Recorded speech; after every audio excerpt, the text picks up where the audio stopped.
This video of Sofia Gomez Villafañe went viral with over 40 million views on YouTube and another 5 million on social media. There were even articles about it. We caught up with Sofia as she answered some of the more common questions and comments that came up from the video. That pit stop, the most common question I'm seeing is, why only change out one shoe? Great question. So I was actually finicking with my cleats, and then I was actually having a lot of pain on my right leg going into Unbound, and I kind of thought maybe I should mess with my cleat a little bit. And yeah, I didn't tighten it enough, and it was actually super loose, and yeah, maybe like 10 miles out of the feed zone, I could feel my foot moving from side to side, and unclipped, checked the cleat, and I saw it was twisted, so I texted the team saying I was going to need a shoe. And luckily I had a shoe that was the same color, because normally I don't.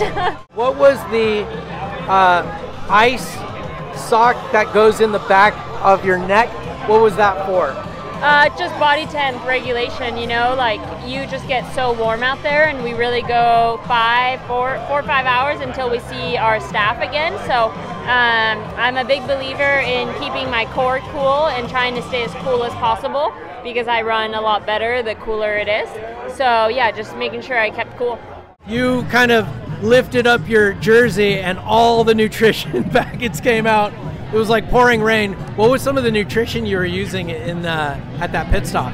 Yeah, I'm lucky enough to be sponsored by Never Second. They make some of the best product out there. They are, a lot of people are like, how did you go from an XC athlete to an endurance athlete? And it was like, well, I learned to eat, and I have the best nutrition product that fuels me for the amount of time that I'm there. So I am super against littering, and I think we need to do a good job of packing everything in, and one of the easiest ways to make sure you don't miss your pocket is actually tucking that stuff into your jersey pocket.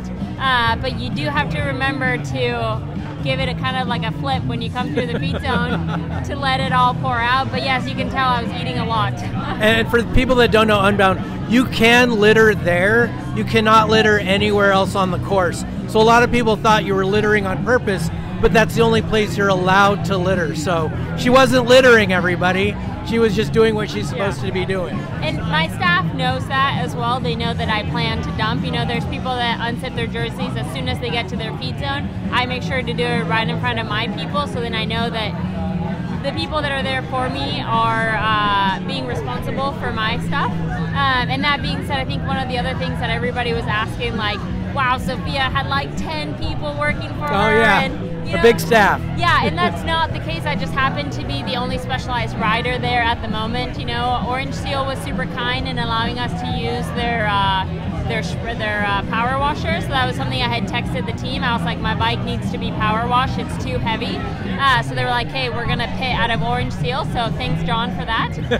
You know, I had the road manager. I think Cordoba was the one that switched my my shoe. And yeah, there's just, I only had one person, maybe two at most for me, but because there was no other specialized rider, the entire specialized team was looking after me, so they made me look really pro. And by the way, you cannot switch bikes. That was the other question. You have to keep your same bike.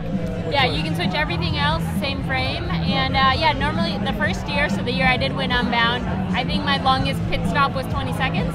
But it was kind of a dry year, so yeah, this year we had to like power wash and really need to make sure to refuel.